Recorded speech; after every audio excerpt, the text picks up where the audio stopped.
এই জুলাই অভ্যুত্থানটা হয়েছিল ভারতীয় আধিপত্যবাদের বিরুদ্ধে।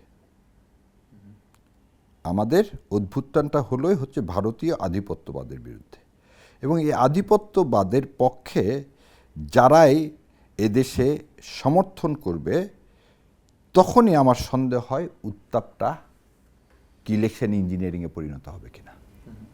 কেন এই কথাটা বললাম?